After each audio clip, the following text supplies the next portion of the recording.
Welcome back for another deep dive with us. We've all had those moments where something happens and we think, wow, what a coincidence. But is it really just chance?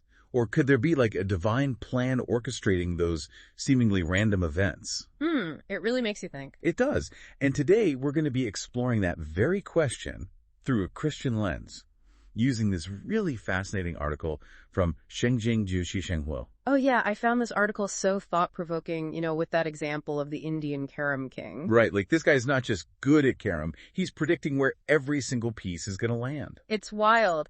And the article uses this to kind of make us think if we can question the role of chance in something as, seemingly straightforward as a game, then shouldn't we also be questioning it in the bigger picture, like our lives? I see where you're going with that. Yeah. Right. So the relationships we form, the careers we end up in, all those what are the odds moments, what if, those aren't just coincidences after all. Okay, that's getting into some deep stuff.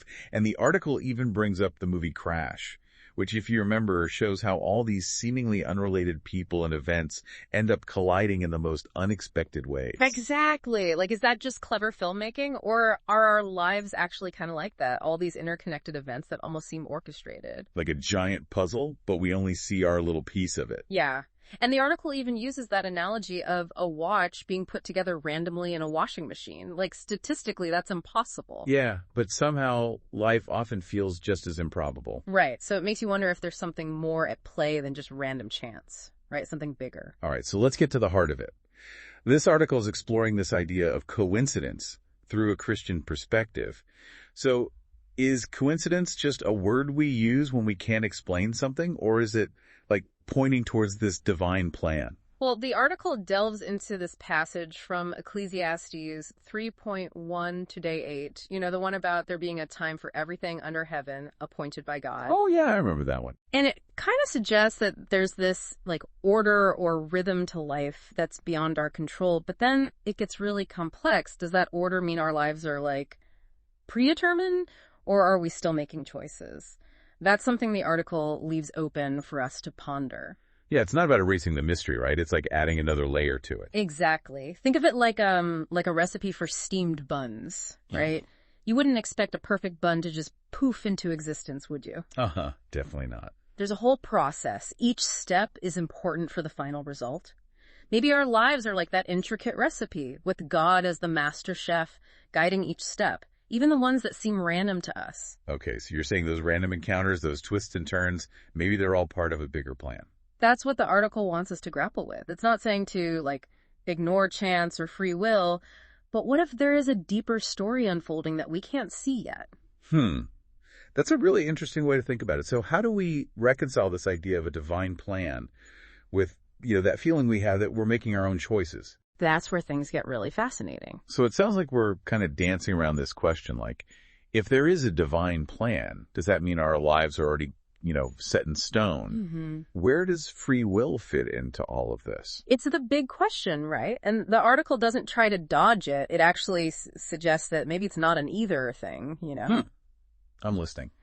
What if instead of thinking of God like a puppeteer controlling everything we do, we see him as providing a framework? Okay, a framework. Yeah. He gives us the ingredients, the tools, but we get to decide what to make with them. So going back to that steamed bun analogy, we have the recipe, but the way we knead the dough, how we shape the bun, that's up to us. Exactly. And it's that freedom to choose, to act, even to mess up sometimes, that lets us grow and learn. It's in those choices, big or small, that we find our own path within God's bigger plan. That makes a lot of sense. But then how do we know if we're making the right choices? I mean, if there is this divine plan, are we always in danger of, messing it up? That's a good question. And the article talks about that too. It reminds us that, faith isn't about being scared of making the wrong move. It's about trusting that even our mistakes, even the detours, can lead us to where we need to be. Yeah. I can think of times in my life when I thought, oh man, I really messed this up. But looking back, those mistakes actually opened up new doors. Things I never would have planned for. Exactly. It's like you can't always see the bigger picture while you're in it, but those twists and turns can end up being the most important part of the journey. Okay, I'm starting to get it. It's not about obsessing over every decision, like, is this part of the plan or not? It's more about living with intention, with faith, and trusting that even when things feel chaotic, there's a purpose behind it. Exactly. The article argues that real meaning isn't found in trying to decode all the randomness, but in recognizing God's hand in everything, the good, the bad, the confusing, the joyful. It's about seeing our lives as part of something so much bigger than we can grasp. And how does that, actually change how we live our lives?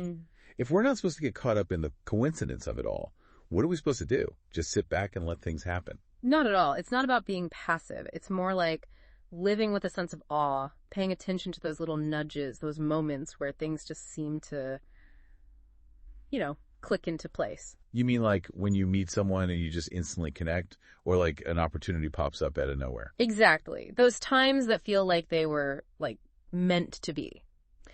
The article challenges us to see those not just as random things, but as invitations to explore a deeper meaning in our lives. So it's not about overthinking everything, trying to make it fit into some idea of a plan. It's about being open, being present, and trusting that even when things don't make sense, there's something bigger happening. That's a great way to put it. And that's where faith comes in, right? It's not about having all the answers. It's about trusting that even when we're confused, even when things are tough, we're not alone. That reminds me of what you said earlier about how even our mistakes can be part of that bigger plan. It's like we're allowed to stumble, to learn, to grow, knowing that there's something or someone guiding us even when we can't see it. I love that. It's like we're given this amazing gift of free will, this chance to kind of co-create with God. And that freedom means there's going to be joy and pain, success and failure. But through it all, there's this undercurrent of love and grace guiding us towards our purpose. That's a beautiful thought. So as we wrap up this deep dive, I want to leave you with this. As you go about your day, when you have those moments that make you wonder, is this just a coincidence or is there something more going on? Remember what we talked about today. Maybe it's not about getting a definite answer. Maybe it's about being okay with the mystery, trusting the process, and seeing your life as part of a story way bigger and more amazing than you could ever imagine.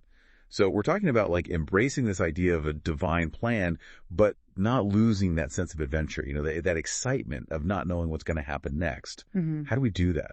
Yeah, it's all about finding that balance, right? The article doesn't say we should just sit around waiting for instructions from God. It's more about living with this kind of open-minded curiosity, paying attention to those little nudges, those moments where things just seem to line up perfectly. Like when you meet someone and you just click, or a door opens that you never even saw before. Exactly. Those moments that feel orchestrated, almost too perfect to be just coincidence. The article's saying, hey, what if those aren't just random things? What if they're invitations to see a deeper meaning in our lives? So it's not about, overanalyzing every little thing, trying to make it fit into some idea of what the plan should be. It's more about being present, being open to whatever comes our way, and trusting that even when things don't make sense, there's a bigger purpose behind it all. That's a great way to put it. And that's where faith comes in, you know? It's not about knowing all the answers. It's about trusting that even when we don't understand, even when things are tough, we're not alone on this journey. That makes me think about what you said earlier about how even our mistakes can be part of that bigger plan. It's like we're given this freedom to mess up, to learn, to grow, but knowing that there's something or someone there to catch us when we fall. I love that image. We have this incredible gift of free will, this ability to co-create with God. But that freedom means there's going to be good times and bad times, wins and losses. But through it all, there's this underlying current of love and grace guiding us towards our purpose. That's such a beautiful thought. So as we wrap up this deep dive, I want to leave everyone with this. As you go about your days, you have those moments that make you stop and think, is this a coincidence or is there something more to this? Remember what we talked about today. Maybe it's not about finding a clear answer, a yes or no. Maybe it's about being okay with the mystery, trusting that things are unfolding as they should, and seeing your life as part of a story so much bigger and more beautiful than you can imagine. Thanks for joining us for another deep dive. We'll see you next time.